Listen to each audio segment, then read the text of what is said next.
Hey guys, मेरा नाम doctor Sharun है और आप सबका स्वागत है हमारे इस यूट्यूब चैनल पर जिसका नाम है नीट पढ़ी, जहाँ पे मैं आपको सारे के सारे एनसीईआरटी कॉन्सेप्ट्स एक्सप्लेन कर रहा हूँ through the diagrams of NCERT chapters.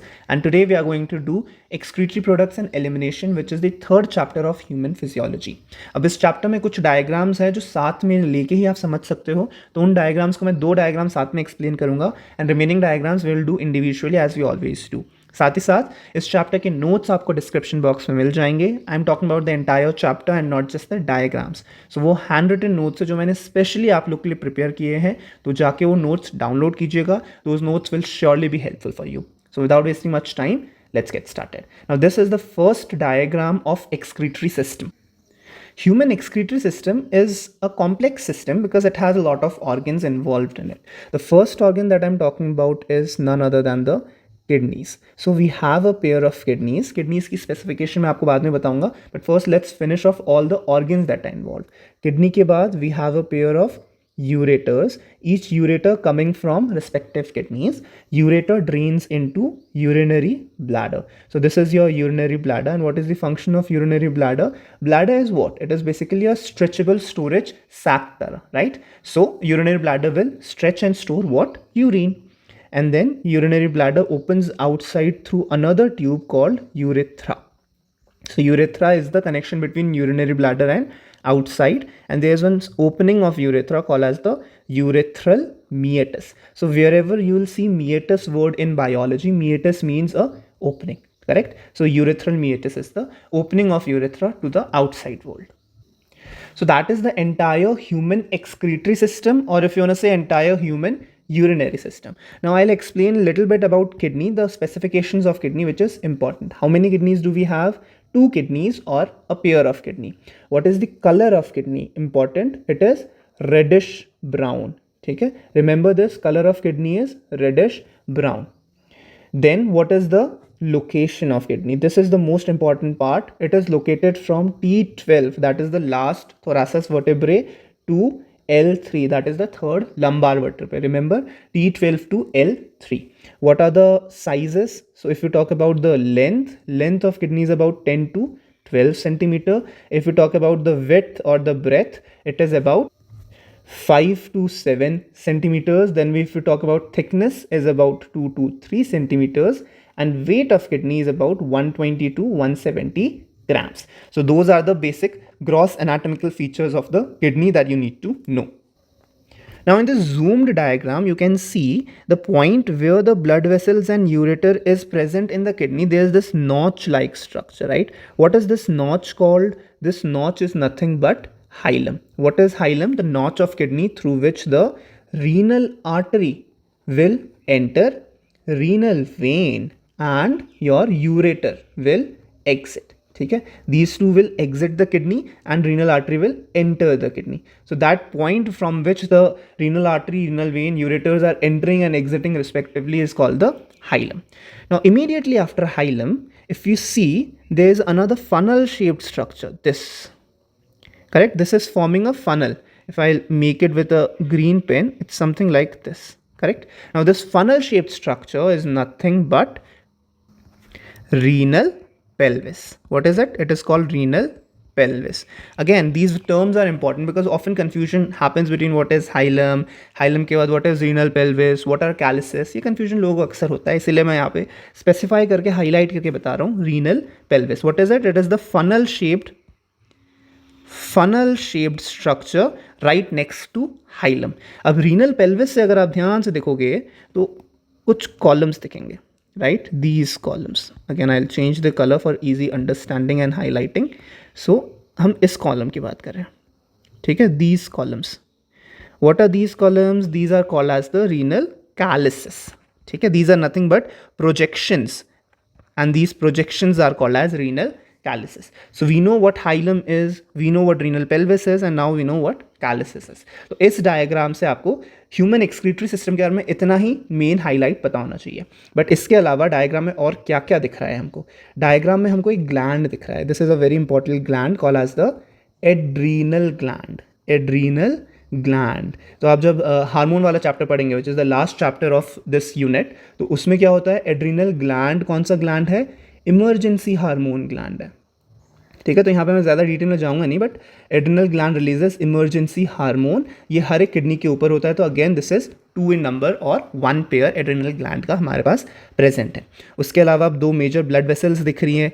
ये क्या है, we know aorta is the largest vessel, तो ये एओर्टा का ही कोई एक्सटेंशन है या कंटिन्यूएशन है, बट कौन सा एओर्टा है, ये डॉर्सल एओर्टा है। गाइस एक चीज़ यहाँ पे मैं हाईलाइट करना चाहूँगा, जहाँ पे बायोलॉजी में डॉर्सल आ जाए ना, बहुत जगह आएगा ये, ह्यूमन फिजियोलॉजी जब आप पढ़ोगे, डॉर्सल मतलब क्या है, टुवर्ड्स द बैक, वेंट्रल मतलब क्या है, टुवर्ड्स द फ्रंट। ठीक है, डॉर्सल मतलब टुवर्ड्स द बैक, वेंट्रल मतलब टुवर्ड्स द फ्रंट। अब डॉर्सल एओर्टा मतलब ये aorta it is running towards the back. ठीक है, then we have the largest vein. What is the largest vein, vena cava, correct. And क्योंकि ये नीचे से आ रहा है, इट इज इंफीरियर वेना कावा।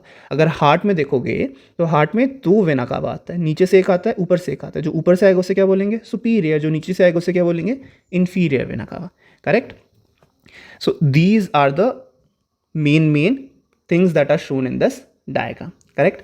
नाउ इसी चीज़ को, जो एक क्रॉस सेक्शन ऑफ किडनी दे रखा है, उसको हाईलाइट करके एनसीईआरटी का सेकंड डायग्राम बन गया है, जो कि आपको इसी सेक्शन में आपको मैं बताने वाला हूँ। तो जो आपको मैं दिखा रहा हूँ, इसी डायग्राम को अगर आप जूम इन करोगे तो कुछ ऐसा दिखेगा। अब इसमें क्या क्या पता चल रहा है आपको, क्या क्या दिख रहा है, जो मैं आपको एक्सप्लेन कर चुका हूँ। सबसे पहले ये क्या है, let me change the colour again ताकि आप लोग को अच्छे से दिखे। What is this, this is nothing but your hilum, correct. Hilum में क्या क्या स्ट्रक्चर्स है, यूरेटर है हमारे पास, करेक्ट। उसके साथ क्या है, रीनल वेन है, उसके साथ क्या है, रीनल आर्टरी है। ठीक है, हाइलम और हाइलम के 3 स्ट्रक्चर्स आपको बता दिए। इसके अलावा कुछ नर्व्स भी होते हैं जो इस डायग्राम में दिखाए नहीं गए। उसके बाद फनल शेप्ड स्ट्रक्चर बताया। क्या है फनल शेप्ड स्ट्रक्चर, क्या बोलते हैं इसको, renal pelvis. So it is nothing but renal pelvis, correct. Renal pelvis से जो प्रोजेक्शंस है उसको क्या बताया, प्रोजेक्शंस को हमने बोला क्या, calyces. So what is these projections that I am showing, these are your renal calyces, correct. तो रीनल कैलिस भी आपको बता चुका हूँ मैं। So these are your renal calyces, correct. तो इतना मैं आपको बता चुका हूँ। तो इस डायग्राम को अलग से हाईलाइट करने की क्या ज़रूरत थी, इस डायग्राम को अलग से हाईलाइट करने की ज़रूरत ये है कि इसमें कुछ एक्स्ट्रा चीज़ें आपको दिखाएंगे जो पिछले डायग्राम में नहीं बता पाए थे। तो सबसे पहले तो अगर आप देखोगे, किडनी को यहाँ पे हमने कवर कर रखा है, तो किडनी की कवरिंग को हम क्या बोलते हैं, कैप्सूल ऑफ किडनी। ठीक है, तो kidney is covered by capsule. ठीक है, अब जो हमारा किडनी है, ग्रॉस एनाटमी में इसको हम 2 पार्ट में डिवाइड कर सकते हैं। सबसे पहले आता है आउटर कॉर्टेक्स, ठीक है, फिर आता है इनर मेड्यूला। ठीक है, अब जो मेड्यूला है वो भी सिंपल मेड्यूला नहीं है, ये क्या होता है, पिरामिड शेप में, कोनिकल पिरामिड शेप में अरेंज होते हैं, कोनिकल पिरामिड्स। ठीक है, अब इस कोनिकल पिरामिड को हमने क्या बोल रखा है, इस कोनिकल को पिरामिड को हमने बोल दिया मेड्यूलरी पिरामिड्स। ठीक है, मेड्यूलरी पिरामिड्स। तो अगर क्वेश्चन में कोई बोले कि मेड्यूलरी पिरामिड्स क्या है, तो कंफ्यूज नहीं होना। बेसिकली जो किडनी का मेड्यूला वाला पार्ट है वो पिरामिड के शेप में अरेंज्ड है, और वो क्या है, मेड्यूलरी पिरामिड। तो इस डायग्राम में मेड्यूलरी पिरामिड कहाँ दिख रहा है, ये मेड्यूलरी पिरामिड है। ठीक है, तो हर एक कोनिकल स्ट्रक्चर जो आपको दिख रहा है that is nothing but medullary pyramid. अगर आप ध्यान से देखोगे तो ये मेड्यूलरी पिरामिड किसके साथ जुड़ा हुआ है, it is attached with the calyces, correct. So medullary pyramid opens into या ड्रेन्स इनटू द कैलिसिस। ठीक है, अब उसके अलावा आउटर पार्ट क्या बताया, कॉर्टेक्स है। तो मेड्यूलरी पिरामिड के अलावा जो रह गया किडनी में वो क्या हो जाएगा, कॉर्टेक्स। ठीक है, this is your cortex of kidney. लेकिन कॉर्टेक्स में भी एक इंटरेस्टिंग चीज़ है, अगर आप देखोगे तो कुछ कुछ जगह कॉर्टेक्स क्या है, वो अंदर घुस गया है। मतलब जैसे ये पिरामिड है, पिरामिड के बीच में घुसा हुआ है ये पार्ट, है ना, पिरामिड के बीच में, पिरामिड के बीच में, पिरामिड के बीच में। ठीक है, तो ये पिरामिड के बीच में जब कॉर्टेक्स गया, कॉलम की तरह लग रहा है। कॉलम मतलब क्या, एक दीवार। ठीक है, स्ट्रेट दीवार। So it is looking like a column. Now this column of cortex that is going between the pyramids is called as column of Bertini. What is it called? Column of Bertini. ठीक है, Bertini. That is called as column of Bertini. तो ये सारी चीज़ें आपको इस diagram में बताई जा रही है। ठीक है, easily visible है, easily understandable है। तो just to summarize everything that we read in this 2 diagrams of NCERT, सबसे पहले हमने क्या पढ़ा, यूरिनरी सिस्टम के parts, kidney, ureter, urinary bladder, urethra, urethral meatus. उसके बाद हमने पढ़ा किडनी के अंदर क्या क्या है। ठीक है, किडनी के अंदर इंपॉर्टेंट स्ट्रक्चर्स क्या क्या है। तो क्या क्या है किडनी के अंदर, सबसे पहले हमने क्या पढ़ा, किडनी से घुसने के लिए हमें क्या चाहिए, हाइलम। हाइलम से अंदर जाएंगे हम, हाइलम के अंदर जाते ही हमें क्या मिलेगा, हमें एक मिलेगा funnel shape structure which is your renal pelvis. Renal pelvis से क्या मिलेगा हमें, रीनल कैलिसिस। ठीक है, रीनल कैलिसिस जो कि रीनल पेल्विस से निकल के रीनल पिरामिड्स को पकड़ रहे हैं, मेड्युलरी पिरामिड्स को पकड़ रहे हैं। ठीक है, इसके अलावा जो पार्ट रह गया है किडनी का बाकी, उसको हमने दो पार्ट में डिवाइड किया है ना, remaining part is divided into two, remaining part divided into two. एक है हमारा मेड्यूला, करेक्ट, दूसरा है हमारा कॉर्टेक्स। ठीक है, मेड्यूला में याद रखने वाली चीज़, मेड्यूला ऑर्गेनाइज्ड कैसे है, एज मेड्युलरी पिरामिड्स। ठीक है, and medullary pyramids is nothing but the conical structures of medulla, medullary pyramids.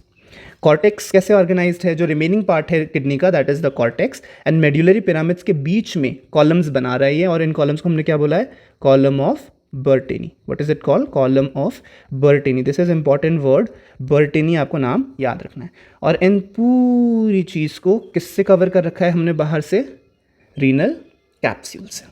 ठीक है, so that is the entire anatomy of the kidney that you should know. Sizes again is important, location again is important from T12 to L3 that you should know. So both the diagrams of the renal chapter is over. Now let's move on to the next diagram which shows the nephron.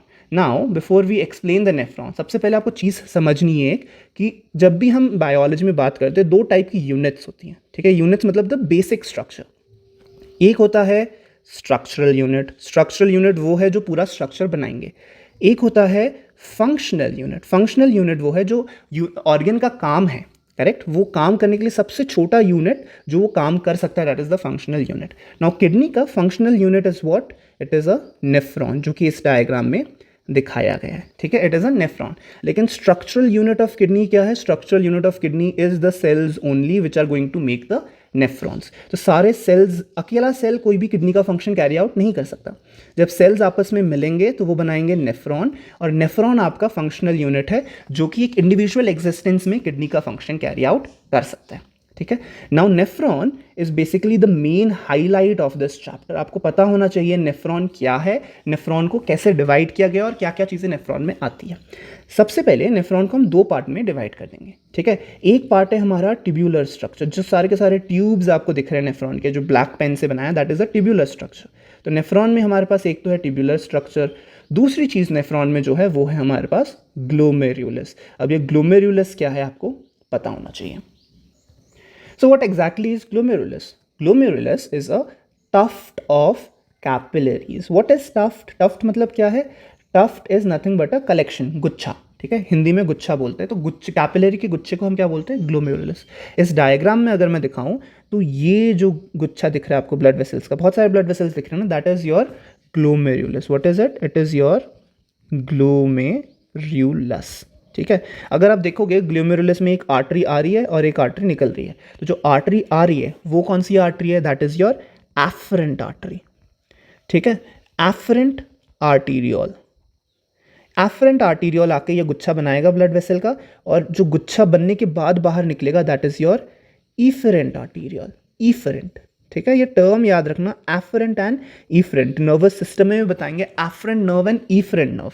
जो भी आ रही होती है towards, that is always afferent, जो निकल के जा रही होती है that is always efferent. So we have efferent arterioles that is going out of your glomerulus. So that is the entire glomerulus का, नेफ्रॉन का ग्लोमेरुलस वाला part. Now let's move on to the tubular structure of the nephron. Now this is again important कि tubular structure में आता क्या क्या है। तो tubular structure सबसे पहले start होता है Bowman's capsule से। ठीक है, it starts from Bowman's capsule. What is Bowman's capsule? अब इस डायग्राम को अगर आप देखोगे, again I'll change the color of the pen, तो यहाँ पे हमारे पास था टफ्ट ऑफ कैपिलरीज। इस टफ्ट ऑफ कैपिलरीज को हमारे एक ट्यूब्यूलर स्ट्रक्चर ने एनक्लोज कर रखा है, correct. Now this tubular structure is nothing but Bowman's capsule. What is it? It is Bowman's capsule. ठीक है, Bowman's capsule. Bowman's capsule का क्या काम है, जो भी ग्लोमेरुलस से ब्लड आ रहा है उसको फिल्टर करके बाहर निकालना Bowman's capsule का काम है। Bowman's capsule और ग्लोमेरुलस आपस में मिलके फिल्ट्रेशन कैरी आउट करेंगे, दोनों आपस में मिलके फिल्ट्रेशन कैरी आउट करेंगे। अब इस फिल्ट्रेशन को आप अल्ट्रा फिल्ट्रेशन भी बोल सकते हो, जो एनसीईआरटी में मेंशन है। फिल्ट्रेशन, अल्ट्रा फिल्ट्रेशन, जो भी आप बोलना चाहो, ग्लोमेरुलस और Bowman's कैप्सूल दोनों मिलके साथ में करेंगे। ठीक है। उसके बाद अब बोमेंस कैप्सूल के आगे से एक ट्यूब बनना शुरू हो गया है, tubular structure, convoluted tubular structure. Convoluted मतलब बिल्कुल मुड़ा हुआ है, ठीक है। सो ये जो कॉन्व्यूलेटेड ट्यूबुलर स्ट्रक्चर बना है, what is it? This is called as the PCT. PCT मतलब प्रॉक्सिमल कॉन्व्यूलेटेड ट्यूब्यूल, ठीक है। अगेन बायोलॉजी का दूसरा हाथ, जैसे मैंने आपको बताया था डॉर्सल क्या होता है, वेंट्रल क्या होता है। Now I will tell you what is proximal, what is distal. Proximal मतलब क्लोज, ठीक है। तो अब यहाँ पे किससे क्लोजनेस देख रहे हैं? यहाँ पे हम बोमेंस कैप्सूल से क्लोजनेस देख रहे हैं, ठीक है, जहाँ से ब्लड फ्लो होना शुरू हुआ था, ग्लोमेरुलस। ग्लोमेरुलस किस में प्रेजेंट है? बोमेंस कैप्सूल। तो बोमेंस कैप्सूल से हम क्लोजनेस देख रहे हैं। तो जो ट्यूबुलर स्ट्रक्चर बोमेंस कैप्सूल के ज़्यादा क्लोज है दैट वुड बी प्रॉक्सिमल, जो दूर है दैट वुड बी डिस्टल, ठीक है। तो जो फर्स्ट ट्यूबुलर स्ट्रक्चर आपको दिख रहा है, what is it? It is the proximal convoluted tubule. तो डायग्राम में जहां तक मैंने बनाया that is what your PCT और प्रॉक्सिमल कॉन्वोल्यूटेड ट्यूब्यूल। अब प्रॉक्सिमल कॉन्वोल्यूटेड ट्यूब्यूल से जब फिल्ट्रेट हमारा फ्लो होता है तो वो आगे जाता है into what? Into loop of Henle, into loop of Henley.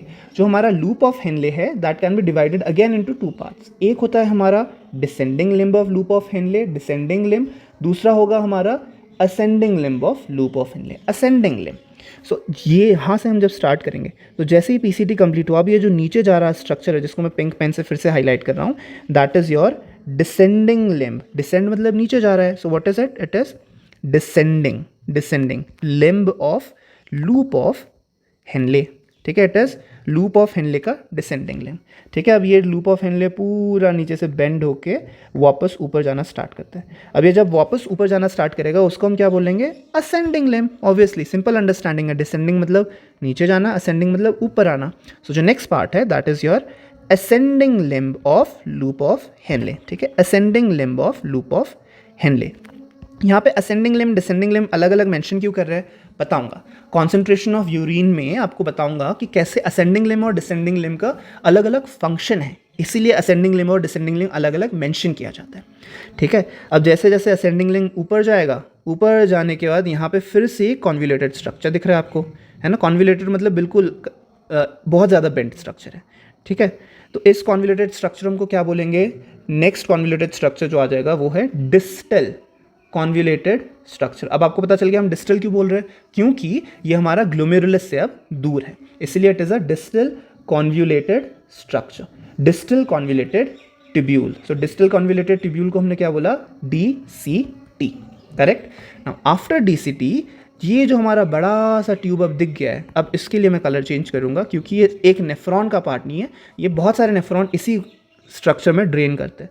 सो ये जो बड़ा सा ट्यूब है जिसमें बहुत सारे नेफ्रॉन ड्रेन कर रहे हैं, इसको हम क्या बोलते हैं? इसको हम बोलते हैं कलेक्टिंग डक्ट, ठीक है। What is it called? It is called as the collecting tubule या कलेक्टिंग डक्ट, ठीक है।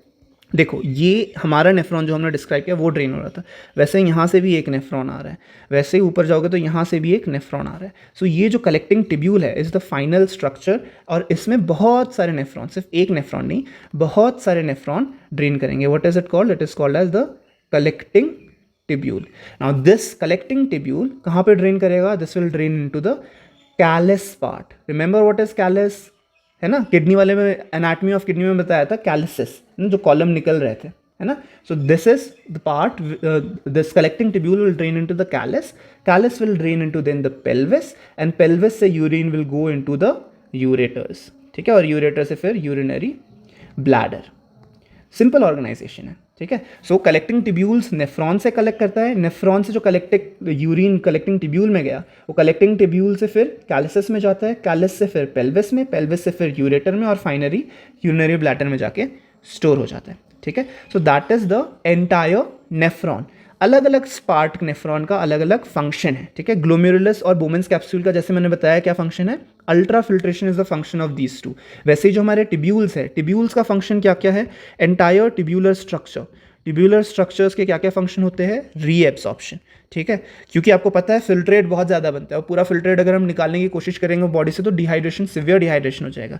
इतना ब्लड तो हमारा बॉडी, जितना ब्लड किडनी फिल्टर करता है वो सारा ही निकलने लग गया तो बॉडी में ब्लड रहेगा ही नहीं, करेक्ट।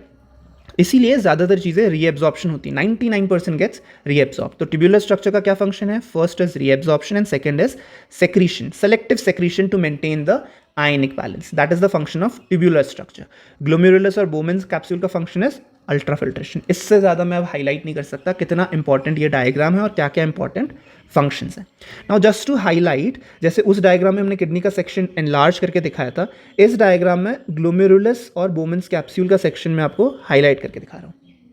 सो जब जूम करोगे तो सबसे पहले आपको एक चीज़ दिख रही है, ये क्या है? ब्लड वेसल जो आ रही है, क्या हो जाएगा? ये एफरेंट, ठीक है, it is afferent arteriole, correct. अब एक ब्लड वेसल निकल रहा है यहाँ से, है ना, तो जो ब्लड वेसल निकल रहा है वो क्या हो जाएगा? Efferent, this is efferent arteriole, efferent arteriole, correct. Afferent arteriole, efferent arteriole, जैसे इस डायग्राम में बताया था, ब्लड वेसल आ रहा है, ब्लड वेसल निकल रहा है, वही चीज़ अब हाईलाइट करके थोड़ा बड़ा दिखा है। अब यहाँ पे समझने वाली चीज़ ये है कि एफरेंट आर्टीरियोल का size is always bigger than the efferent arteriole. ऐसा क्यों? ऐसा इसलिए क्योंकि फिल्ट्रेशन के लिए हमें एक पॉजिटिव प्रेशर चाहिए। Now this is little outside NCERT, तो अगर आप चाहो तो थोड़ा सा फॉरवर्ड भी कर सकते हो अगर ये पार्ट समझना नहीं है आपको, लेकिन this is a conceptual part इसलिए आपको बता रहा हूँ। तो एफरेंट आर्टीरियोल का साइज बड़ा है, एफरेंट आर्टीरियोल का साइज बड़ा है मतलब यहाँ पे ज़्यादा वॉल्यूम में ब्लड होगा, है ना, मोर ब्लड, करेक्ट। अब more blood, when more blood has to go through a narrow vessel, so it will apply pressure, obviously, है ना। प्रेशर आपको पता है क्या होता है? Force upon area, that is pressure, है ना, फोर्स अपॉन एरिया। तो अगर ब्लड वेसल नैरो होगा तो एरिया कम हो जाएगा, एरिया कम होगा तो आपका प्रेशर ऑब्वियसली इंक्रीज हो जाएगा। अब जैसे जैसे ब्लड फ्लो करेगा और प्रेशर इंक्रीज होगा तो उस प्रेशर की वजह से ब्लड फिल्टर होगा, so that is your filtration pressure. That is why afferent arteriole is always larger in size than efferent arteriole, ताकि आपका फिल्ट्रेशन प्रेशर पॉजिटिव रहे और उसकी वजह से ब्लड फिल्टर आउट हो, ठीक है। इस डायग्राम में दूसरी चीज़ क्या दिख रही है आपको? बोमेन्स कैप्सूल दिख रहा है, जो बाहर का structure that is nothing but Bowman's capsule. जो अंदर कैपिलरी का टफ्ट है, कैप्सूल जो अंदर कैपिलरी का टफ्ट है, that is nothing but your glomerulus, है ना, that is nothing but your glomerulus. और यहाँ से जैसे ट्यूब्यूल स्टार्ट हो जाएगा that is your PCT. But यहीं पे मैं आपको एक चीज़ बता दूं, जैसे हमने एल्वेलाई में किया था डिफ्यूजन मेम्ब्रेन, वैसे ही यहाँ पे एक फिल्ट्रेशन मेम्ब्रेन होता है जिसके थ्रू फिल्ट्रेट बनता है, फिल्ट्रेशन मेम्ब्रेन, जिसके थ्रू ब्लड को प्रेशर से हम पुश करते हैं ताकि वो फिल्टर हो जाए, फिल्ट्रेशन मेम्ब्रेन। तो फिल्ट्रेशन मेम्ब्रेन का क्या क्या पार्ट है ये आपको पता होना चाहिए, क्या क्या पार्ट आता है। अब इसी डायग्राम में आपको वो हाईलाइट करके दिखाऊंगा मैं। ये याद करना बहुत इजी है अगर आपने रेस्पिरेटरी सिस्टम में एल्वेलाई का डिफ्यूजन मेम्ब्रेन पढ़ा था, ठीक है। तो डिफ्यूजन मेम्ब्रेन में सबसे हमने पहले क्या पढ़ा था? एक कैपिलरी आ रही है, कैपिलरी का सेल क्या होगा? एंडोथीलियम। तो यहाँ पे सबसे पहले क्या होगा? एंडोथीलियम। वहाँ पे क्या था? Endothelium of एल्वेओलर capillary. तो यहाँ पे क्या होगा? Endothelium of glomerular blood vessel, है ना, या glomerular capillary, glomerular blood vessel, ठीक है, endothelium of glomerular blood vessel. उसके बाद क्या आएगा? उसके बाद वहाँ पे क्या था? वहाँ पे एल्वेलाई का एपिथीलियम था, तो यहाँ पे क्या आएगा? बोमेन्स कैप्सूल का epithelium. So epithelium of Bowman's capsule, epithelium of Bowman's capsule. और दोनों के बीच में वहाँ पे क्या था? Basement membrane. तो यहाँ पे क्या होगा? Basement membrane, correct. So endothelium of glomerular vessels, basement membrane sorry, and epithelium of Bowman's capsule, ये तीनों मिला के हमारा फिल्ट्रेशन मेम्ब्रेन बनाते हैं। तो इस डायग्राम में अगर आप देखोगे तो कैपिलरीज का एक है, बोमेन्स कैप्सूल का कवरिंग एक है, और बीच में again I will change the colour ताकि आप लोग को ईजिली अंडरस्टैंड हो सके। ये बीच में जो दिख रहा है आपको ब्लू कलर का जो मैंने हाईलाइट किया, that is nothing but your basement membrane. ये कैपिलरी का वॉल हो जाएगा, ये बोमेन्स कैप्सूल का वॉल हो जाएगा, ठीक है, ईजिली अंडरस्टैंडेबल है, करेक्ट। अब यहाँ पे मैं एक और चीज़ आपको एक्सप्लेन करना चाहूँगा about the length of the nephron. Diagram में ये एक्सप्लेन करना ज़रूरी नहीं, लेकिन ये भी एक कॉन्सेप्ट है, so just bear with me for 2 more minutes in this diagram. So nephron की अगर हम डिविजन करें तो we get 2 types of nephrons. One is cortical nephron, ठीक है। कॉर्टिकल नेफ्रॉन्स का क्या होता है कि इनका लेंथ छोटा होता है। लेंथ छोटा होता है, उससे क्या होगा? अगर लेंथ छोटा होगा तो एक चीज़ जो होगी वो ये होगी कि हेनलीज लूप बड़ा नहीं होगा। हेनलीज लूप बड़ा नहीं होगा तो जो यहाँ पे ब्लड वेसल का कॉइलिंग दिख रहा है आपको, ये ब्लड वेसल जो आपके हेनलीज लूप के साथ कॉइल कर रहा हो, ये कॉइलिंग नहीं हो पाएगी। क्योंकि ये कॉइलिंग नहीं हो पाएगी तो यहाँ पे वासा रेक्टा नहीं होगा, ठीक है, क्या नहीं होगा, vasa recta. Vasa recta is nothing but the hairpin loop of Henle, उसके साथ एक ब्लड वेसल साथ में घूम रहा है। इसी डायग्राम में देखो कि ये जो ब्लड वेसल है वो हेनलीज लूप के साथ घूम रहा है। सो दिस बिल्कुल हेनलीज लूप के साथ साथ चिपक के जो ब्लड वेसल घूमता है उसको हम बोलते हैं वासा रेक्टा। तो vasa recta will be absent in cortical nephrons क्योंकि वो छोटा लेंथ का है, ठीक है। अब उसके ऑपोजिट एक होता है juxta medullary nephrons. Juxta medullary nephrons क्या होता है, these are the long nephrons that goes deep into medulla, so they are long in length and because they are long they have vasa recta. Vasa recta is present. So remember, nephrons are of two types, cortical and juxtamedullary nephrons. ठीक है. Now majority of nephrons that we have is cortical nephrons. और कुछ nephrons होते हैं जो juxtamedullary होते हैं. But majority of nephrons अगर किसी ने पूछा question में, which of the following type of nephron is present in majority in human kidney, then remember it is cortical nephron. So with that we finished this diagram, these two diagrams of NCERT, and now let's move to the next diagram. Now in this diagram, the various functions of the parts of the tubules is explained. तो basically tubules के parts क्या क्या है? सबसे पहले क्या आता है? सबसे पहले हमारे पास है proximal convoluted tubule, है ना? नाम क्या था उसका? PCT, proximal convoluted tubule. उसके बाद हमारे पास क्या आता है? Loop of Henle, है ना? Loop of Henle. अब loop of Henle का एक ascending limb है और एक डिसेंडिंग लिम्ब है. उसके बाद क्या आता है हमारे पास? उसके बाद हमारे पास आता है DCT. DCT का फुल फॉर्म क्या है? Distal convoluted tubule. और फाइनली हमारे पास आता है कलेक्टिंग डक्ट. सो ये सारे के सारे क्या है? Collecting duct. ये सारे के सारे हमारे ट्यूब्यूलर पार्ट ऑफ नेफ्रॉन है, ठीक है. अब एक और डिवीजन यहाँ पे हम करेंगे कॉर्टेक्स और मेड्यूला का. सो अबाउट यहाँ तक आप एक्सपेक्ट कर सकते हो कि ऊपर वाला पार्ट क्या है? कॉर्टेक्स है और नीचे वाला पार्ट क्या है? मेड्यूला है. दिस इज मेड्यूला और ऊपर वाला पार्ट क्या है? किडनी का कॉर्टेक्स है. So if you try to understand, तो आपको मैंने बताया था नेफ्रॉन दो टाइप के हो सकते हैं, कॉर्टिकल नेफ्रॉन और जक्स्टा मेड्यूलरी नेफ्रॉन. तो यहाँ पे कौन सा नेफ्रॉन रिप्रेजेंट करा है? ये जक्स्टा मेड्यूलरी नेफ्रॉन है क्योंकि उसका लूप ऑफ हेनले मेड्यूला में काफ़ी डीप गया हुआ है. So let's start with the first part of the tubule, that is PCT. क्या क्या फंक्शन है पीसीटी का? सबसे पहले तो पीसीटी की लाइनिंग क्या है ये आपको पता होना चाहिए. इससे एमसीक्यूज आते हैं. लाइनिंग ऑफ पीसीटी क्या है? सिंपल. सबसे पहले तो ये देखो, लाइनिंग है तो एपिथेलियम होगा, किसी टाइप का एपिथेलियम है, ठीक है. अब पीसीटी में एब्जॉर्प्शन होना है, एब्जॉर्प्शन इंक्रीज करने के लिए उसका ब्रश बॉर्डर होगा, ठीक है. तो अब आपको क्या याद रखना है? एक क्यूबॉइड याद रखना है आपको बस, है ना. तो पीसीटी में कौन सा एपिथेलियम है? Cuboidal brush border, BRUSH, brush border epithelium. Which epithelium are we talking about? We are talking about simple cuboidal brush border epithelium. I am telling you again and again, this is a important part, ठीक है. तो आपको पता होना चाहिए PCT की lining कौन कर रहा है, ठीक है. अब पीसीटी का फंक्शन क्या क्या है? फंक्शन कुछ एब्जॉर्प्शन होगा, कुछ सेक्रीशन होगा. जो भी चीज़ एब्जॉर्ब हो रही होगी वो मैं ऑरेंज से दिखाऊंगा, ठीक है. तो एब्जॉर्ब क्या क्या हो रहा है यहाँ पे? एब्जॉर्ब हमारे सारे के सारे न्यूट्रिएंट्स होंगे, ठीक है. जो भी फिल्ट्रेट में आ गया न्यूट्रिएंट वो यहाँ पे रीएब्जॉर्ब होगा. उसके साथ हमारा वाटर रीएब्जॉर्ब होगा, ठीक है. वाटर के साथ साथ हमारा NaCl भी रीएब्जॉर्ब होगा. NaCl के साथ साथ हमारा बाइकार्बोनेट आयन, ठीक है. ये चीज़ें हमारी क्या होंगी? रीएब्सॉर्ब होंगी. इसके अलावा कुछ सेक्रीट होगा. सेक्रीट मतलब जो सराउंडिंग है उससे ट्यूब्यूल के अंदर जाएगा. जो भी चीज़ हम सेक्रीट करें उसको मैं ग्रीन से दिखाऊंगा, ठीक है. तो सेक्रीट क्या क्या करेंगे? सेक्रीट हमारा होगा सबसे पहले क्या? Hydrogen ion. दूसरी चीज़ क्या सेक्रीट होगी? Into the tubule, into the filtrate क्या सेक्रीट होगा? हमारा अमोनिया, ठीक है. सो अमोनिया और हाइड्रोजन आयन पीसीटी सेक्रीट करेगा. बाइकार्बोनेट आयन NaCl, H2O या वाटर और न्यूट्रेंट हमारा रीएब्सॉर्ब करेगा. फिर नेक्स्ट लाइन में आएगा हमारा हेनलीज लूप. अब हेनलीज लूप में इंटरेस्टिंग चीज़ ये है कि देखो फिल्ट्रेट ऐसे मूव करे ना अंदर की तरफ. अगर हम दिखाए, let me lock this diagram ताकि ये बार फिर से डिस्टर्ब ना हो. सो देखो फिल्ट्रेट ऐसे मूव हो रहा है, करेक्ट है ना. ग्लोमेरुलस से बोमेंस कैप्सूल से फिल्टर होके ये आया फिल्ट्रेट और फिल्ट्रेट ऐसे मूव कर रहा है. तो जैसे जैसे फिल्ट्रेट मूव हो रहा है ये सारी चीज़ें एब्जॉर्ब और सेक्रीट हो रही है. तो यहाँ पे जैसे हम आ गए, ये क्या हो गया? हमारा descending limb of loop of Henle है. अब एक इंटरेस्टिंग चीज़ देखो, जैसे जैसे हम नीचे मूव कर रहे होते हैं वैसे वैसे हमारा ऑस्मोलैरिटी इंक्रीज हो रहा होता है, ठीक है. ऑस्मोलैरिटी इंक्रीज होता है। ऑस्मोलैरिटी का मतलब क्या है? मतलब ये कि फ्लूइड फिल्ट्रेट में आयनिक कंटेंट बढ़ेगा और वाटर कंटेंट कम होगा। अब वाटर कंटेंट कम होने के लिए क्या एब्जॉर्ब होना पड़ेगा?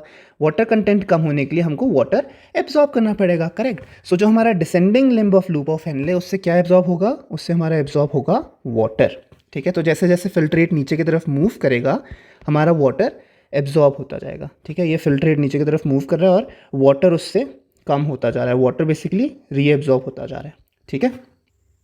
अब जैसे ही इस फिल्ट्रेट ने यहाँ पे टर्न ले लिया, तो टर्न लेती अब ये क्या हो गया? ये हो गया हमारा असेंडिंग लिम्ब, ठीक है। Ascending limb of loop of Henle. Ascending limb of loop of Henley में क्या होगा? अगेन इंटरेस्टिंग चीज़, यहाँ पे वाटर रीएब्जॉर्प्शन रुक जाएगा। क्यों? क्योंकि अब वापस ऊपर जा रहे थे, हमें ऑस्मोलैरिटी डिक्रीज करनी है। ऑस्मोलैरिटी डिक्रीज करने के लिए हम क्या चाहते हैं कि हमारे पास ज़्यादा पानी रहे, और हम क्या निकालेंगे बाहर? हम बाहर निकालेंगे जो हमारे पास आयनिक कंटेंट है, यानी कि NaCl।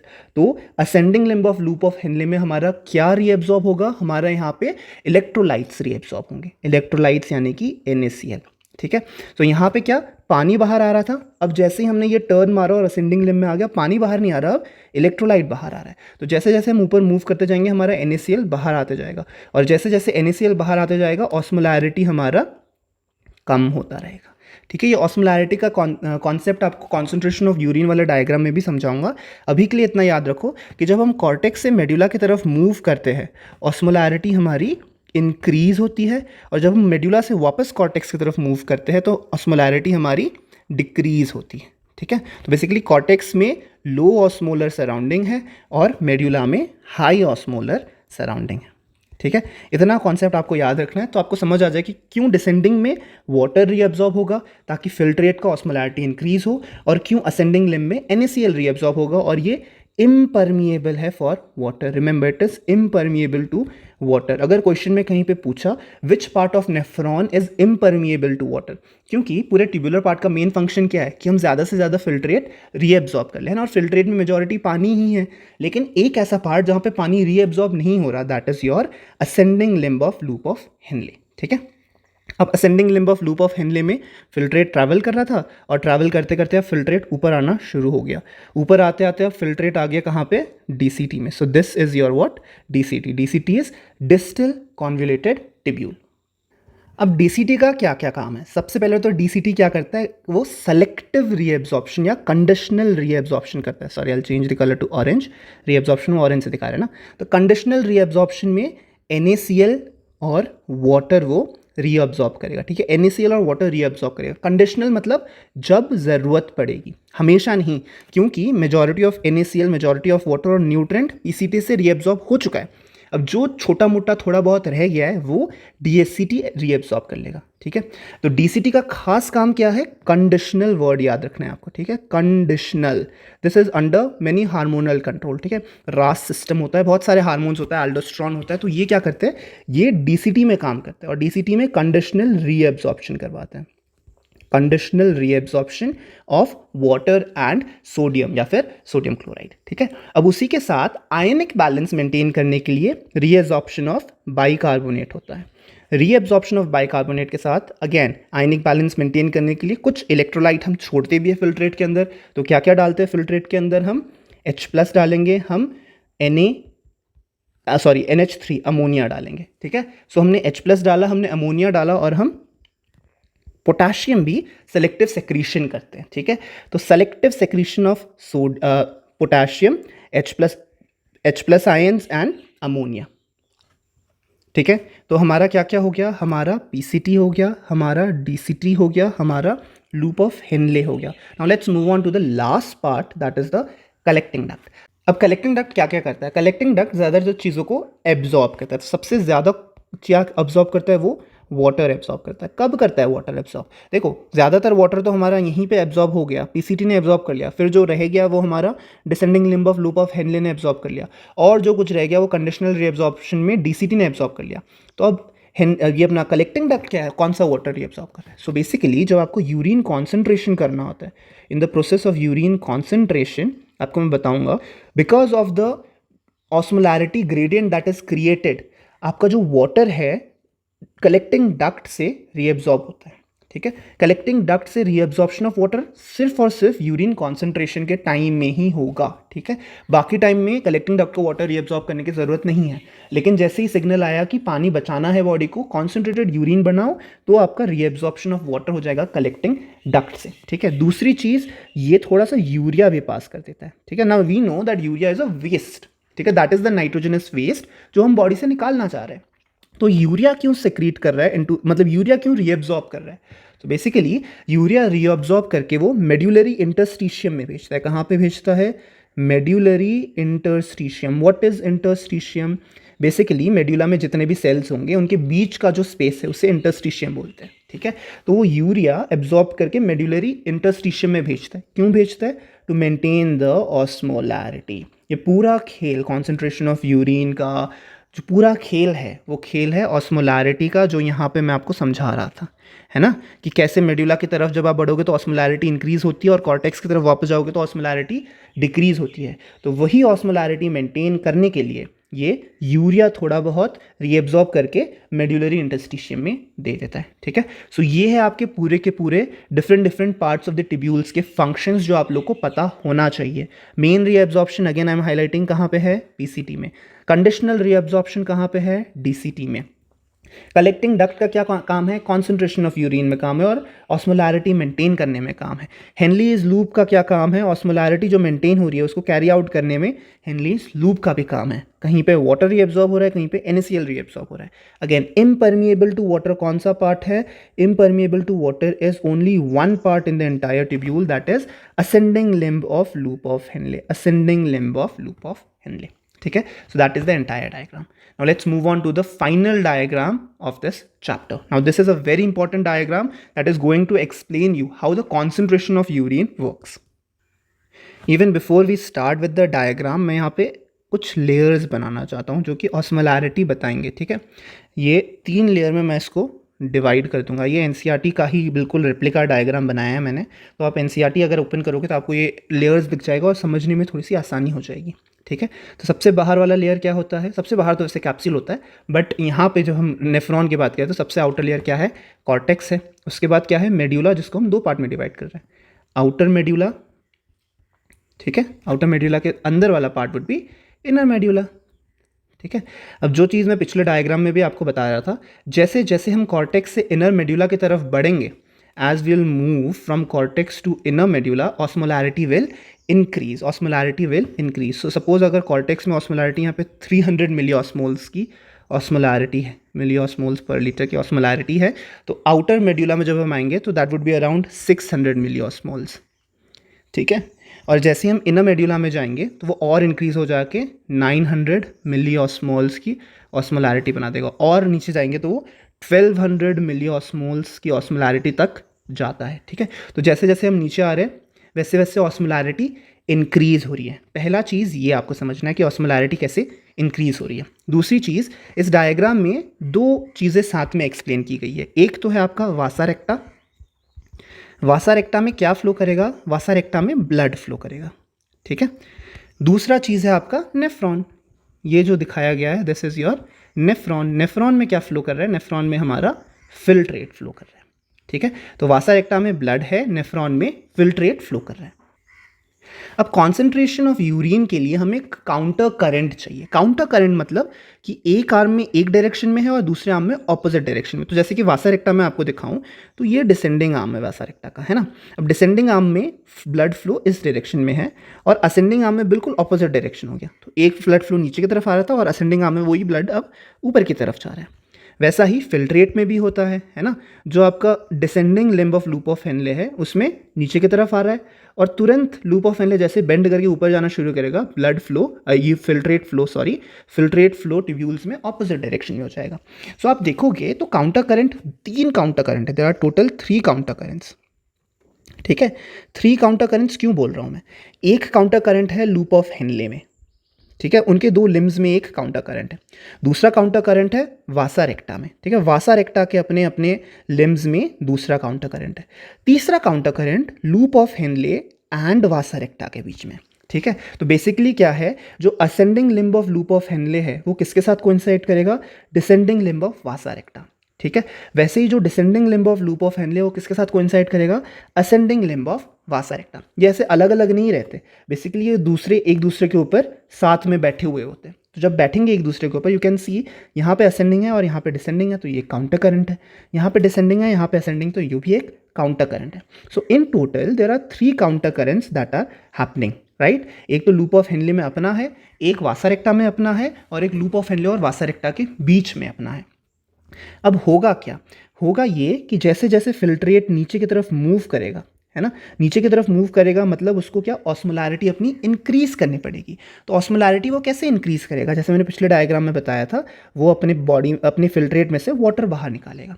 ऑस्मोलैरिटी इंक्रीज करने के लिए 2 तरीका है, या तो reduce water,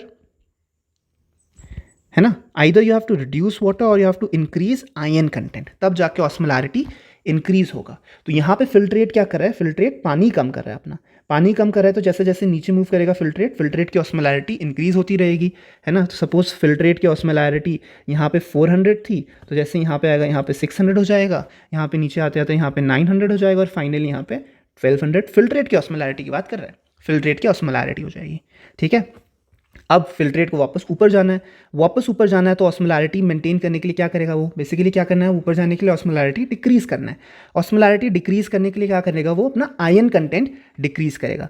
ion content decrease करेगा मतलब क्या निकालेगा, NaCl, ठीक है। NaCl वो अपने ascending limb of loop of Henley से बाहर निकालेगा। तो NaCl जैसे जैसे बाहर निकलेगा तो क्या होगा, तो हमारा ऑस्मोलैरिटी वापस धीरे धीरे डिक्रीज होना स्टार्ट हो जाएगा। तो 1200 से जब हम वापस जा रहे हैं, वापस 900 हुआ, फिर 600 हुआ, फिर 500 हुआ, फिर 400 हुआ, फिर 300 हुआ। तो ये ऑस्मोलैरिटी मेंटेन हो गई। हुआ क्या, एक जगह हमने वाटर बाहर निकाला, एक जगह हमने NaCl बाहर निकाला, ठीक है। अब ध्यान देने वाली चीज़ ये है कि हो क्या रहा है, फिल्ट्रेट ऐसे मूव कर रहा था, है ना, फिल्ट्रेट ऐसे मूव कर रहा था। अब इसी फिल्ट्रेट किसमें, ये लूप ऑफ हेनले में, अब इसी फिल्ट्रेट को कोइंसाइड करता हुआ ऊपर हमारे पास क्या है, ब्लड वेसल है, और ब्लड वेसल ऐसे डायरेक्शन में फ्लो कर रहा है ना, ऐसे है ब्लड वेसल, ठीक है। ब्लड वेसल में direction of flow is opposite, मतलब ये ऐसे फ्लो कर रहा है ना। तो फिल्ट्रेट में ऊपर जा रहा था, ब्लड वेसल में असेंडिंग लिम्ब ऑफ हेनले में फिल्ट्रेट में ऊपर जा रहा था, और ब्लड वेसल में वो नीचे आ रहा है। तो ब्लड वेसल में नीचे आ रहा है मतलब जो NaCl यहाँ पे निकला, वो NaCl कौन एब्जॉर्ब करेगा, वो NaCl एब्जॉर्ब हो जाएगा आपका डिसेंडिंग लिम्ब ऑफ वासा रेक्टा में, ठीक है। NaCl बाहर निकाला, वो NaCl अब रीएब्जॉर्ब हो गया इनटू द ब्लड वेसल। तो NaCl रीअब्जॉर्ब करना ज़रूरी क्यों है, क्योंकि अब ब्लड नीचे की तरफ जा रहा है, ब्लड नीचे जा रहा है मतलब ब्लड को अपना ऑस्मोलैरिटी इंक्रीज़ करना है। ऑस्मोलैरिटी इंक्रीज़ करने के लिए उसको अपना आयन इंक्रीज़ करना पड़ेगा, तो वो NaCl एब्जॉर्ब करेगा। जैसे जैसे ब्लड नीचे जाएगा तो ब्लड का ऑस्मोलैरिटी इंक्रीज़ होकर 1200 तक पहुँच जाएगा, ठीक है। अब 1200 तक पहुँच गया तो अब ब्लड को वापस ऊपर जाना है, ऊपर जाना मतलब ऑस्मोलैरिटी डिक्रीज़ करनी है। ऑस्मोलैरिटी डिक्रीज़ करनी है मतलब अब NaCl को बाहर निकालना पड़ेगा। जो चीज़ आपको याद रखनी है वो ये है कि वासा रेक्टा सिर्फ NaCl के साथ खेलेगा, NaCl एब्जॉर्ब करेगा, NaCl बाहर निकालेगा, लेकिन नेफ्रॉन वाटर और NaCl दोनों के साथ खेलेगा, ठीक है। कभी वो वाटर बाहर निकालेगा, कभी वो NaCl बाहर निकालेगा। तो अब ब्लड जैसे जैसे वापस ऊपर जा रहा है वैसे वैसे वो ऑस्मोलैरिटी वापस अपनी कम करता हुआ ऊपर जा रहा है, ठीक है। तो ये पूरा खेल काउंटर करंट मैकेनिज्म जो आपको एक्सप्लेन किया वो इसलिए एक्सप्लेन किया क्योंकि हम ऑस्मोलैरिटी मेंटेन करना चाह रहे हैं, ठीक है। We need to maintain osmolarity, ठीक है। तो पूरा counter current mechanism is for maintaining the osmolarity. ये ऑस्मोलैरिटी इतना इंपॉर्टेंट क्यों है, maintaining of osmolarity is the outcome of counter current. तो ये ऑस्मोलैरिटी इतना इंपॉर्टेंट क्यों है, अगर ऑस्मोलैरिटी मेंटेन नहीं होगा तो क्या ही फर्क पड़ जाएगा, है ना। तो ऑस्मोलैरिटी मेंटेन क्यों करे, कोई तो रीज़न होगा। तो रीज़न ये है कि जैसे जैसे ऑस्मोलैरिटी मेंटेन हो रहा है, हमारा लास्ट लेग ऑफ रीएब्जॉर्प्शन कहाँ पे होता है, कलेक्टिंग डक्ट में, correct. Collecting duct is the part where last leg of reabsorption happens. So what we want कि जब ये ऑस्मोलैरिटी ग्रेडियंट बनेगा, है ना, जैसे जैसे हम नीचे जा रहे हैं ऑस्मोलैरिटी हमारा इंक्रीज हो रहा है, तो जैसे जैसे फिल्ट्रेट अब फाइनल लेग में मूव करेगा, लास्ट पार्ट में मूव करेगा, उसको वाटर निकालना ही निकालना पड़ेगा। वाटर निकालेगा तभी ऑस्मोलैरिटी इंक्रीज होगा।